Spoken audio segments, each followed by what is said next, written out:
everyone, this is 1 year on and I'm Alison, and following on from the previous episode, today's episode continues my interview series, interviewing Laura, who's a physiotherapist.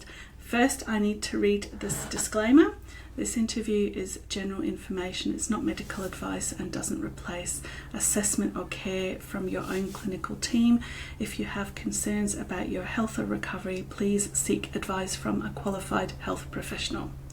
Okay, so after that, I'm delighted to welcome Laura Davison to our podcast. I've only got a couple more. We've been talking for a long time. So what's the biggest rehab myth that you would like to bust? Is there any rehab myths around about?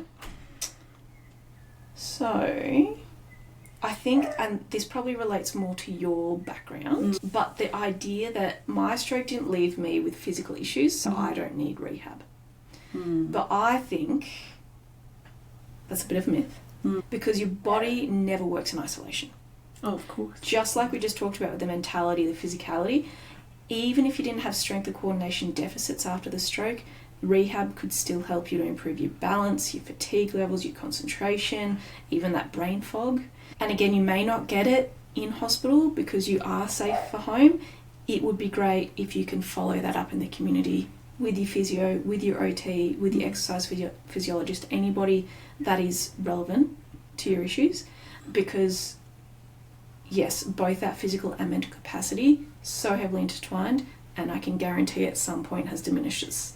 It may not be directly due to the stroke, it may be you spent 2 weeks in a hospital bed, it may be you've reduced confidence because you're scared it's going to happen again or something like that. But any sort of rehab component there will improve any of the deficits that you're finding in life. Yeah, I only had one night in hospital. I was very lucky. But I did keep to the house for about 6 weeks. Just padding around here. Yeah. And why do you think you kept to the house for so long? Well, apart from going to the dog park, but more the lack of independence.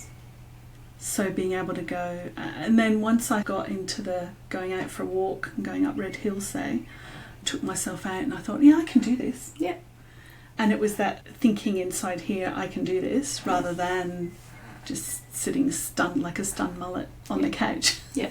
And it's so easy to fall into that trap of, I've had this big scary life event happen and I can't possibly go out. What if it happens again? What if I'm not with someone? What if it's worse? And whilst all those potentially could be true, it's that fear that keeps us stuck. Yes. And inevitably worsens the physicality of it all. And I've had all those thoughts. Yeah. Of, if I'm stuck up Red Hill, how will the ambulance get to me? Yeah. What would you say then is a simple movement habit that helps most people? Walking's been a great thing for me. Yeah, and again I had that, like, if you can, walk outside.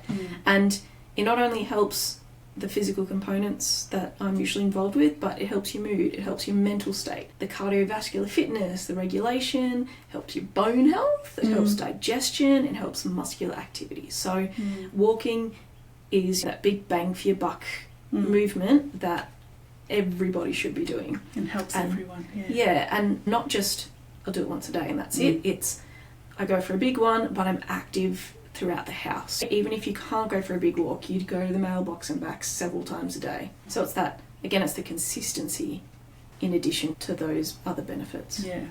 I go out for a walk at lunch at my work, even when it is stinking hot. Yes. With an umbrella as a parasol. Sweating like a pig.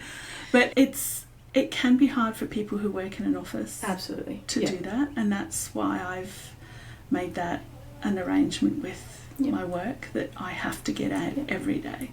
Yeah, and look, and even in the office, if you take 5 minutes every hour, do a walk around your block, do a walk around to the printer and back, go refill a drink or come back, it makes a world of difference for your entire body. Yeah, no, totally sedentary is not a good thing. And then again, back to the simple movements. For those that have had a stroke, the risk of a second stroke rises dramatically. Okay. And most of the time, that risk is rising because they increase their sedentary time after the stroke. For whatever reason. It may be they physically can't walk, it may be the fear, and it may be other cognitive components have gone on and they just want to sit down. Or it could be the lack of independence. So if somebody has to be with you, you're spending most of the time sitting down. But any sort of movement to get the heart rate up and blood pumping is good to try and minimise that risk. So even if somebody couldn't walk, doing something like an arm cycle ergometer, so it basically looks like a bike for your arms, that would serve similar benefits. And even getting in a hydrotherapy pool. So if walking was an issue and mobility was an issue, doing maybe 2-3 times a week, getting into the pool with a therapist and just moving your body is going to make a lot of difference. Any movement. Yeah. Use it or lose it, right? That's it. So what would you say the best question a patient can ask their physio? So this is a good one. So I think the best thing you can do is actually go in with a goal.